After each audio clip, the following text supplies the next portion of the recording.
día en Cátedra Médica. Hoy miércoles del corazón nos acompaña el doctor Ángel González Medina, como es costumbre y como usted ya sabe, pues hoy hablamos con el corazón y del corazón. El tema del día de hoy, prolapso de la válvula mitral. ¿Qué es eso? Bueno, el doctor va a explicar en el transcurso del programa. Doctor, buenos días una vez más. Buenos días, como siempre con un gratísimo placer de poder hablar de estos temas para orientación de toda la población.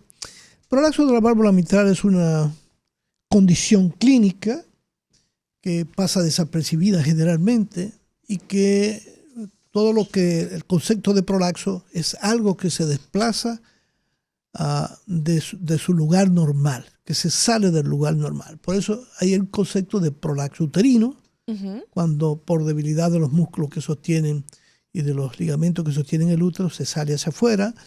O el ano. El descenso, por ejemplo. La mujer a veces dice, tengo un descenso. Es un descenso y un prolapso. Un prolapso. Sí. Igual que el prolapso anal, sí, que también se puede ver en algunas ocasiones. Entonces, ¿qué es lo que ocurre? Bueno, la válvula mitral tiene dos valvas. Es la válvula que permite comunicar el ventrículo izquierdo con la aurícula izquierda, que la sangre pase de una cavidad a la otra. Exacto. Entonces, la válvula mitral. Pero, ¿la válvula mitral es única o el corazón tiene otras válvulas y su papel, el papel de las válvulas? Sí. El corazón tiene 4 válvulas. 2 válvulas que están del lado derecho y 2 válvulas que están del lado izquierdo. Especialmente las válvulas que comunican, por ejemplo, las aurículas, que son las cavidades que reciben sangre, una que viene de las venas y otra que viene de los pulmones. Entonces, eso permite que después la sangre pase a ambos ventrículos. Y ahí hay 2 válvulas. La válvula tricúspide, que permite el paso de sangre desde la aurícula derecha hacia el ventrículo derecho, y posteriormente el ventrículo derecho la expulsa hacia los pulmones para que se oxigene. ¿A través de quién? A través de la válvula pulmonar. Lo contrario es que entonces la sangre regresa al corazón a través de las venas pulmonares a la aurícula izquierda. Y de la aurícula izquierda pasará al ventrículo izquierdo a través de la válvula mitral. Entonces, el asunto es que el corazón funciona como una bomba, ¿verdad? Exacto. Y recibe lo que recibe a través de las aurículas. Correctamente. ¿Verdad? La sangre que llega al corazón normalmente llega a las aurículas, ¿verdad? Claro. Y lo que sale del corazón sale a través de los ventrículos. De los ventrículos. De los ventrículos, ¿verdad? Exacto. Pero entre aurícula y ventrículo, entonces ahí hay una válvula o una puerta. Una puerta. Que es la que permite que esas aurículas reciban la sangre y no se vaya directo. Porque entonces va a haber un proceso de anomalía que va a terminar con daño del corazón y lo que sería una insuficiencia cardíaca. Por supuesto, no hablamos de que la sangre cuando llega al ventrículo izquierdo sale a través de la válvula aórtica.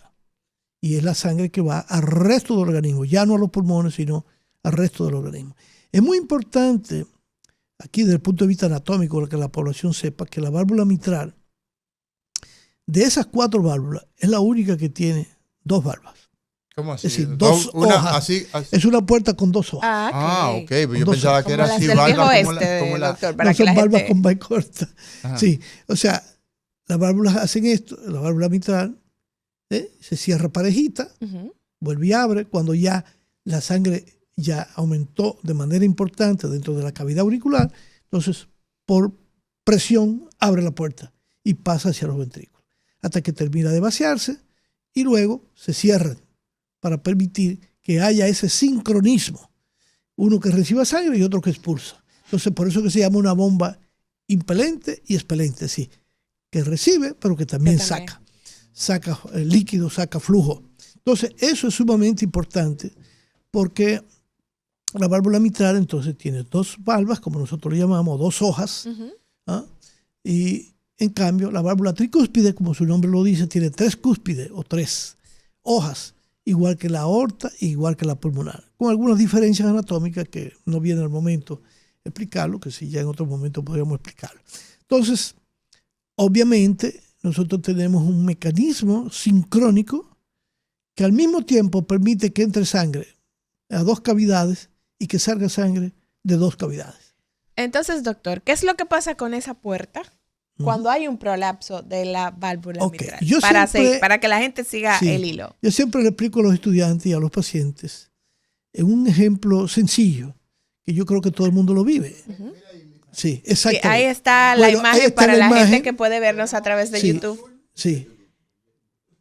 Exacto. En azul está la sangre venosa, así porque es la que tiene menos oxígeno, y la parte roja es la sangre que está en las cavidades izquierdas porque ya viene oxigenada. Y ustedes ven cómo sale a través de esa valva, como un conducto que es la válvula pulmonar, que va hacia los pulmones, y del otro lado, por detrás, se ve ese tubo también rojo, que es la aorta. Entonces, fíjense ahí cómo se ve la válvula mitral. La válvula mitral es donde está la parte roja, ¿verdad? Comunica la aurícula izquierda con el ventrículo izquierdo. Y esa válvula, las dos hojas cierran de manera, ¿la ves?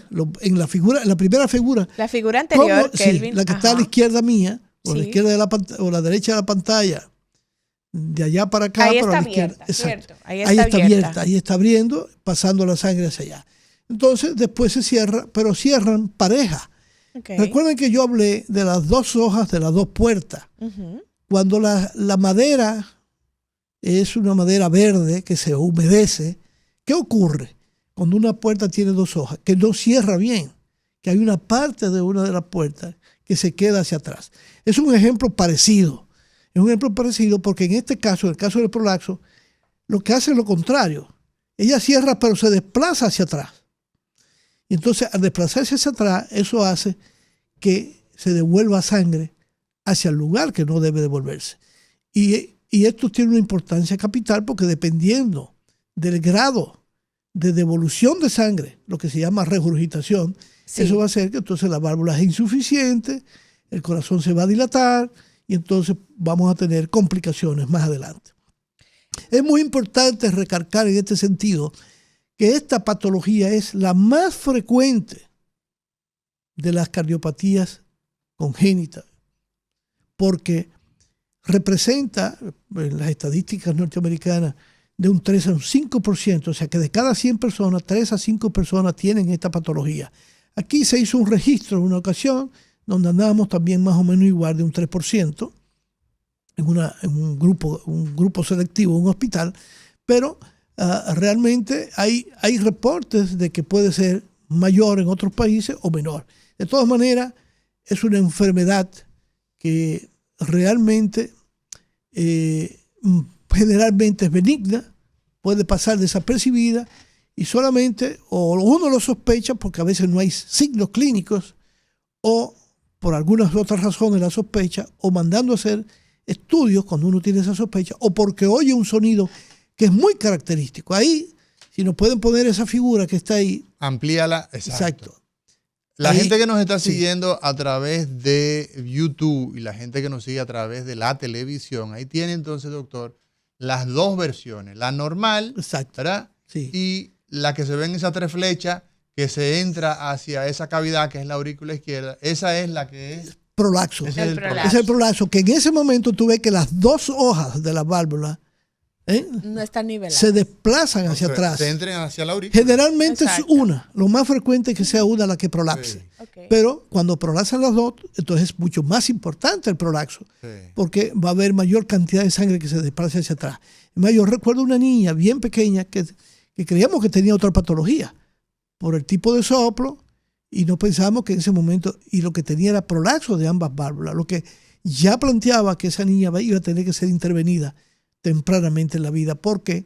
Porque eso se va haciendo progresivo, una sobrecarga de volumen que hace que la cavidad auricular izquierda se vaya dilatando y posteriormente el ventrículo izquierdo. ¿Cuáles son las edades, doctor, donde aparece principalmente el prolapso? O sea, la regresión donde la válvula se entra hacia la aurícula o prolapso a edad más frecuente. Fíjate, es como dije, una enfermedad fundamentalmente congénita. Se debe a un trastorno de las características del tejido que constituye esta válvula, o una de sus componentes, o de sus tres componentes, porque también incluye muchas veces alteración. Si nos puede poner la figura y mostrárnosla de nuevo, porque también no solamente se afectan las válvulas. Si ustedes ven, eso que ustedes ven debajo, como si fuera una sombrilla, tendinosas, que son las cuerdas tendinosas, que es lo que hace que la válvula cierre y abra como si fuera una sombrilla. También en muchos casos se afecta este aparato de sostén, como se llama, el aparato de sostén subvalvular, que cuando se afecta también puede ser más grave el grado de prolapso.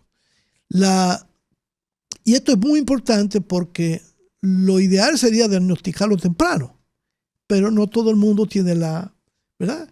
La ventaja de tener un pediatra. La ventaja de tener un buen oído, un o un cardiólogo pediatra, o un pediatra que oculte bien, que yo espero que todo el mundo oculte bien, pero a veces el sonido no es tan característico y puede dar dos manifestaciones diferentes.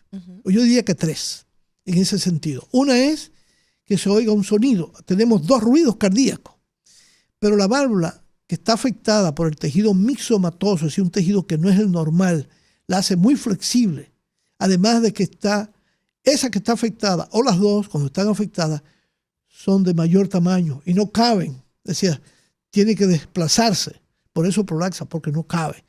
Es redundante. Es redundante. Sí. Entonces, esto hace que, por ejemplo, cuando el prolaxo es leve a moderado, nosotros podemos tener simplemente lo que se llama un sonido, un tercer sonido entre los dos sonidos normales. Nosotros tenemos dos sonidos que son tunta, tunta. Así suena el corazón. Así suena el corazón. Tunta. Entonces, ¿qué ocurre? Que aparece un sonido que es a mitad de camino o al final, porque la válvula generalmente va a prolaxar después de la mitad del ciclo.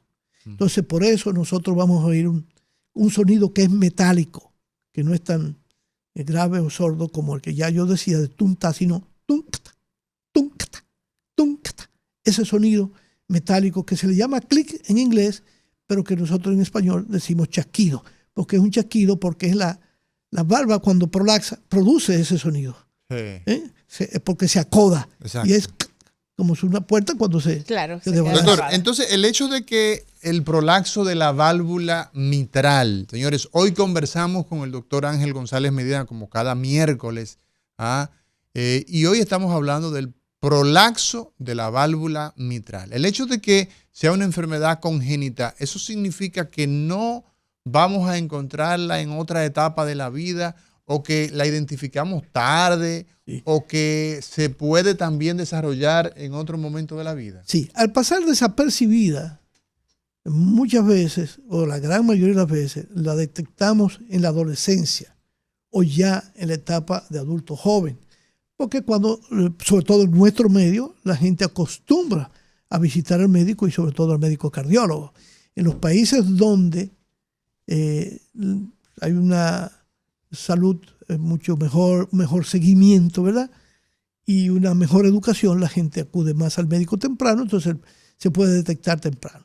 Muchas veces puede ser un hallazgo casual, porque no lo oímos, no oímos el sonido, no oímos el soplito, un sonido de soplo que es porque la sangre cuando se devuelve o encuentra obstrucción va a producir un sonido que se llama soplo. Entonces, porque hay un cambio de presión, se produce turbulencia, sea porque se devuelva o porque choque en el camino con algo que le esté obstruyendo su paso. Esto, cuando oímos los sonidos característicos como el chasquido, a veces ese chasquido se acompaña de un pequeño soplo final, como yo decía ahorita, entonces hay un soplito al final. O simplemente podemos oír el soplo al final de ese espacio que se llama la sístole, sí, entre el primero y el segundo ruido. Pero cuando el prolaxo es grave o importante, ese prolaxo ocupa todo. Entonces el soplo es largo. Entonces comienza con el primer ruido y termina con el segundo ruido. Y entonces se puede confundir con otras patologías de la válvula mitral, de patologías adquiridas como de la fiebre reumática, de la cardiopatía reumática, en que el soplo es completo, ocupa todo el espacio, entonces tuf, tuf, tuf, tuf. O sea, pero eso lo escucha el médico, ¿no? Eso no lo escucha la gente. Claro. Entonces, una pregunta, doctor. Desde el punto de vista, digamos, de la frecuencia en nuestro medio, doctor, usted decía que hay estudios ya que dan cuenta de ese tema, sí, de un pequeño registro que hubo en una ocasión. Exacto. Sí. Hablaba para las personas que han sintonizado tarde, doctor, de cuán frecuente según ese registro. Bueno, alrededor de un 3%. O sea que de cada 100 personas tenemos 3 que pueden tener un prolapso de válvula mitral. Hay que buscarlo. Muchas veces hay que hacer maniobras auscultatorias. Sí. Entonces ya eso es del especialista, sí. Ya no es del médico general, sí. En la que tú tienes que hacer maniobras para hacer que el sonido aparezca. Sí. Si tú sospechas, por ejemplo, todos adolescentes o personas relativamente jóvenes, o no jóvenes, porque a veces el diagnóstico se ha hecho tardío. Okay. A veces lo hemos hecho muy tarde. Que tenga palpitaciones puede ser una de las manifestaciones que lleve a eso. A eso iba, sí. Doctor, que además de ese ruido distinto del corazón, que solo lo puede identificar el especialista, ¿cuáles son esas manifestaciones que el paciente puede experimentar cuando hay un prolapso de la válvula mitral? Ya decía que las palpitaciones es una de ellas. Una de ellas es la palpitación y es por la que muchas veces el paciente va a consulta, nosotros sospechamos y vamos buscando ese dato. Okay. Muchas veces es una patología que yo recuerdo porque muchos casos han sido calificados como de personas ansiosas. Okay. Recuerdo una paciente que vivía en Estados Unidos que había ido varias veces a consulta y le decían, no, es que usted es nerviosa. Y simplemente hubo que ponerle el estetoscopio. Más reciente, un individuo de 40 años que también hacía unas especies como de mareo. Bueno, se le había hecho todos los procedimientos. Y fue a visitarme, yo simplemente lo evalué y cuando le puse el estetoscopio, pues usted tiene un prolapso de válvula mitral, típico. Solo con esa evaluación con esa evaluación. Consulta. Claro, no siempre lo podemos diagnosticar así, se nos puede pasar, pero siempre que haya palpitaciones, fatiga, cansancio o mareos, debemos pensar en esa posibilidad. ¿Por qué? Porque realmente la mayoría de los casos, vuelvo y digo, son pacientes que pueden estar asintomáticos y cuando encontramos el dato, entonces debemos estudiarlo y podemos hasta precisar, no puedo decir eso porque lo he hecho, hasta cuándo usted puede decir que ese paciente probablemente si el prolapso se hace progresivo por la degeneración del tejido, usted puede decir, mira, con ese prolapso tan importante que tú tienes, primero tienes riesgo de complicaciones. Y en segundo lugar, la probabilidad de operarte en los próximos años o después de los 50 años, sobre todo en el hombre, es muy importante. Sí, doctor, cuando nosotros hablamos de que una persona tiene un prolapso de una válvula, y en este caso estamos hablando del prolapso de la válvula mitral, ¿esa condición limita la vida de las personas desde el nacimiento? Si, digamos, es un prolapso severo, usted habló de que esta enfermedad está presente en el momento en el que nacemos porque es un problema constitucional, el material con el que se fabrica el corazón. Correcto. Que viene defectuoso, eso es una teoría, ¿no? Seguro. Entonces, eso puede traer en ese pequeñín algunas dificultades para él comportarse como un niño. No es lo común. No es lo común. No es lo común. Fíjate que hablé de un caso de tantos años. Ahí está el peligro. Casi no se nota, ¿verdad? Correcto. Sí. Y entonces, obviamente, un niño que tenga un prolapso severo debe ocultarse el soplo. Cualquier pediatra, hasta un médico general. O sea, se debe escuchar, es lo que usted quiere decir. Correcto. Entonces, fíjate, ¿qué ocurre? Que sí, que puede llevar una vida normal, tener parto, tener cirugía. Tú vas a encontrar muchos pacientes que ya han tenido cesárea y no sabía que tenían. No. Bueno, ya no es tan frecuente porque ahora los anestesiólogos exigen una evaluación cardiovascular, pero imagínate en nuestros pueblos, muchas veces hay que hacer una cesárea urgente o no hay cardiólogos y simplemente hay que hacer una cesárea y se acabó, es lo que está causando el problema. Entonces, ¿qué ocurre? Que muchos pacientes se diagnostican, como te digo, en la adolescencia o tardíamente. Yo tengo un paciente que el diagnóstico se hizo, ¿qué te puedo decir? Como a los 50 años. Y ese paciente yo le pronostiqué que él se iba a operar. Probablemente 20 años después, porque era un prolapso importante. Era un prolapso importante y obviamente yo le decía, lo más probable es que en 20 años usted tenga que operarse porque no luce que en este momento, pero con la edad va a venir un proceso de esclerosis, es decir, de alteración del tejido, de endurecimiento, se va a calcificar y entonces y así mismo ocurrió. Doctor, una pregunta, ¿cuáles medios diagnósticos nosotros tenemos disponibles para poder identificar que una persona tiene un prolapso mitral. Usted ha dicho de la pericia, de la habilidad que se requiere con un cardiólogo de 40, 50 años de experiencia, pero además de esa habilidad clínica con el estetoscopio, medios diagnósticos. Sí, fíjate, la clínica es muy importante, pero aún así hay condiciones que te pueden dar un sonido de clic. Pero tú puedes a veces hacer el diagnóstico diferencial dependiendo de lo que encuentres. No siempre lo puede hacer. El procedimiento fundamental que nos permite documentar esa alteración anatómica y funcional es el ecocardiograma.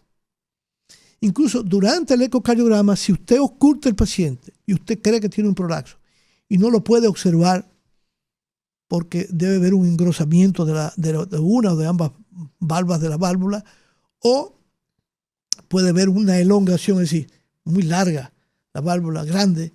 Es decir, si no lo ve, entonces a veces, y si está seguro de que la ocultación corresponde a eso, primero, ver que no haya ninguna otra alteración anatómica, y en segundo lugar, hacer maniobras para hacer que aparezca el prolapso. Muchas veces cuando hay una maniobra que se llama reducir el tamaño del ventrículo izquierdo, porque entonces la sangre no puede entrar, encuentra como si fuera un obstáculo, y la presión hace que la válvula prolapse más. Entonces se hace la maniobra de empuñamiento, lo que se llama el hand grip, de empuñamiento. Momento, no cierre. Aumenta la resistencia vascular. Empuñamiento que usted le pide al paciente que cierre los puños con fuerza. Y aumenta entonces eso. Exacto. Valsalva, ¿no? Puede hacer maniobra de Valsalva al mismo tiempo, es decir, taparse la nariz o simplemente no respirar. Y eso aumenta entonces la presión intraabdominal. Exacto, aumenta la presión intraabdominal y eso hace que entonces se exprese. Se exprese. Vamos a ver cómo se expresa la gente. Buenos días, 809-682-9850. Diga usted. Sí, esas aplicaciones y esos celulares que miden la frecuencia cardíaca y la presión arterial, ¿eso tiene asidero científico? Excelente pregunta, doctor. No tiene que ver necesariamente con nuestro tema, pero usted sabe que nuestra humanidad al día de hoy, tenemos que el mundo gira en torno a los teléfonos celulares, a las tabletas, al mundo de computacional, y ocurre que estos teléfonos venden mucho la idea de que usted puede tomarse la presión, que la frecuencia cardíaca, etc. Háblenos un poquito de eso, doctor. Fíjate, yo en estos días estoy introduciéndome de manera intensa en la inteligencia artificial, porque esto va a permitir no solamente un aumento del conocimiento, sino un aumento de la capacidad que tiene el ser humano de producir tecnología. Y una de las áreas que pienso que son las 7 u 8 áreas que más se van a beneficiar es la medicina. Independientemente de las cosas que podemos ver, que eso lo podemos hablar después de la inteligencia artificial, pero ahora mismo tenemos no solamente estos dispositivos que son de gran ayuda, primero, para ver lo del ritmo cardíaco. Segundo, lo de la presión, todavía, aunque puede ser muy útil, todavía no está siendo, ¿verdad?, establecido como lo único. Quizá en el futuro que esto pueda precisarse más, ya, pero le sirve por lo menos de detección en esos momentos si pudiera haber algo anormal. Y la verdad que es bastante útil. Ustedes pueden ver, yo tengo un reloj digital y me da la frecuencia cardíaca. Y ahí más avanzado. No solamente eso, sino arritmias. Y puede dar imagen de un infarto.